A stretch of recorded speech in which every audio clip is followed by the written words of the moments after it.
So we talked about the implementation dip the other day where as I'm learning a new skill, I'm adding something new into the mix that I'm not good at yet. That's why I'm going to get better. I'm doing something new. And because I'm not good at it, when I first add it in, it's going to be something that actually takes my performance down for a little bit until I get that mastered and it can actually bring it up to a new level. And I wanted to do just a silly example today because I am trying something new and it is really difficult for me.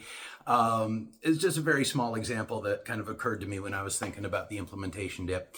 I am, of an age where when I grew up and we had keyboarding class in my high school, and it was actually done on typewriters. So we were sitting in a classroom with this like thunderous click, click, click, click, click going on around us as the type font head was hitting the paper.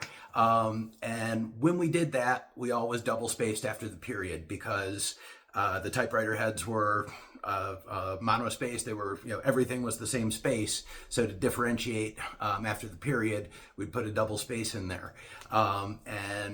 As has been pointed out to me many times by the younger generation, that is no longer necessary with modern word processing. So I've been trying to stop doing that. Now I've got about 30 plus years of doing things that way. So my brain and my body are wired just to do that. Don't think about it. It's on automatic and it just happens. And it is, like pulling teeth to get myself to subconsciously do it, where I don't have to think about it and take extra time to actually hit one less stroke of the key. So that's been a performance dip for me. That's been an implementation dip for me. It's a really, small sample of it, but sometimes that's the one we can understand the best. It's just a really small example of it. So I'm typing along and I get to the end of a sentence. I'm halfway through the next sentence and I realize, I got to go back and fix it. And I'm making myself do that every time because if I let it go, then it just kind of snowballs into the next round of that. So that's something that I'm self-coaching on that because coaching is how we get through that, and it's small enough and not really traumatizing, so I can accept that I need work on that, and just kind of remind myself every time I do it, hey, go back and fix that. And you know what? I'm starting to find after a few weeks of this that I'm actually looking back and seeing, usually I'm a word into the next sentence and I notice, hey, I actually put only one space there.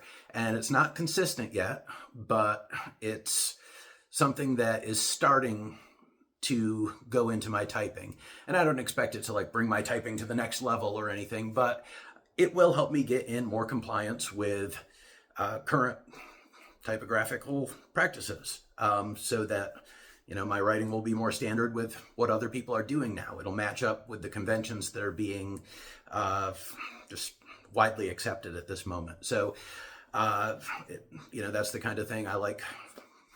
Precise typing. I like, good grammar and punctuation and spelling and all of those things. I like to have my my writing on the printed page look really good. That's just something that I'm personally passionate about. My degree's in English, so I like my writing to be really crisp. And so in that sense, it is going to make it better. It's going to make it better in my own mind. But there's a lot of errors that are having to happen for me to get there. And that's a good example of the implementation dip. Right now, it's taken me more time to do, one stroke less per sentence. So I'm doing less and it's taking me longer. But ultimately, I'm just going to be back to that same speed of typing, but my presentation will have hopped up a little bit. That's a really small example of an implementation dip. It's one that's very present for me right now. It's just one I thought would be fun to share.